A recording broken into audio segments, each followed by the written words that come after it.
We're going to wait a few minutes before we get started, and then we're going to go through this. If you have any questions, you can type that in the chat. This is my first YouTube live, so bear with me.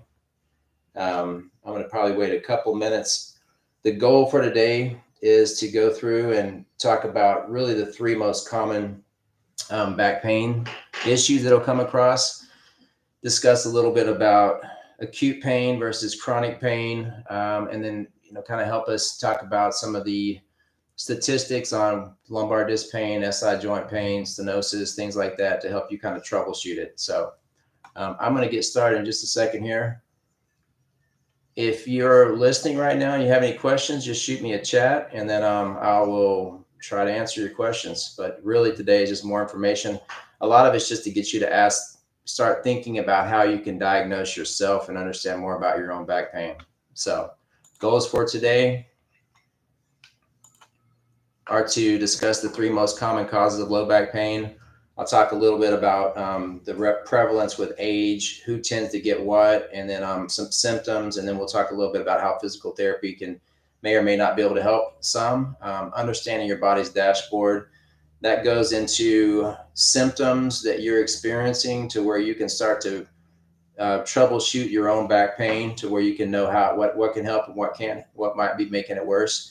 And then also to determine if physical therapy is right for you, or if you need to get more involved help, which we always want to try to avoid that because that leads to surgery and injections and stuff that typically is a lot more invasive. So why listen to me? Well, I've been doing it a long time. I have clinics in Fairfield, Corsicana, and Ennis. We can help you at any of those locations. I've been a PT for 30 years, almost 27 years, which I don't think that means that you're good just because you've done something for a long time. But what I will tell you is over the last 20 years, I've looked at back pain a lot differently. I've had pain myself. And as I'll talk about, a lot of these different back issues that we have are pretty common. And so hopefully I can give some people some relief on knowing that back pain is actually a very common thing. 80% of people have back pain at some point. And usually there's simple things you can do to address that and get it better.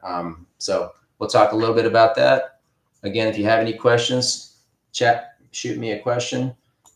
The three main things we're going to talk about are lumbar disc pain, sacroiliac or SI joint pain, and then lumbar stenosis. And I'm going to slide my notes up here a little bit. So if you guys, I don't know if you're on a phone, you might not be able to read this, but I think it's important when you're discussing the most common cause of back pain, we differentiate from a couple things. So what I'm going to be talking more about is not necessarily acute pain. So acute back pain is like trauma induced. You fell off a ladder. If you're having a traumatic injury, car accident, things like that, and you've had back pain, you obviously need to go see a doctor, maybe get imaging done, because you want to rule out if there's a fracture, if there's some bad stuff going on. What we're going to discuss is more commonly what I see. Probably 80% of patients I see have non-traumatic low back pain that maybe they had 20 years ago, something happened and they've just kind of been fighting this pain off and on, or they've noticed as they've gotten a little older or things have changed in life, whether it's jobs or your work, things like that, your pain can change as well. So most people, as I mentioned, will experience back pain. 84%, I believe, studies show will have some kind of back pain at some point.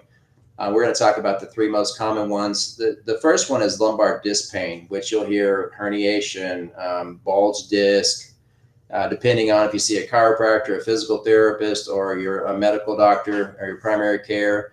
They'll use some terminology which gets kind of confusing. So when I say lumbar disc pain, that's a very small percent. That's the person that bent over, picked up something.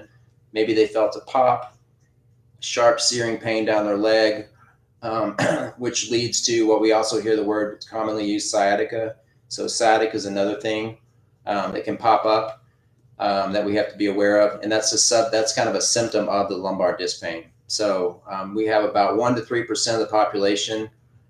Usually it's ages 30 to 50 that are going to have this. So it's not super common, but when it is, it really, really hurts. And a lot of people that have back pain assume that they're having some kind of sciatic pain or they had a disc issues that they'll, maybe go get MRIs for. But it's actually not super common because these are pretty high trauma injuries.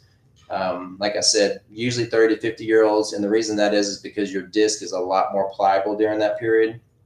So at 30 to 50, you've got a juicier disc that can move around better. And so your likelihood of having a bulging or herniated disc that's going to cause disc pain is more common. 10% of those people out of the ones that get it will be extreme enough to where they may require surgery. Surgery is usually indicated on somebody who has unrelenting low back pain down their leg that just does not get better or worse. It's just the same. So, usually in about 2 or 3 weeks, if you're having constant pain that's not changing, then that may be something that you have to be interested in. So Seth is telling me the link's not working. So I think we're having some connectivity issues, which I was afraid of. So we're going to try to work that. I don't see anybody in here right now. So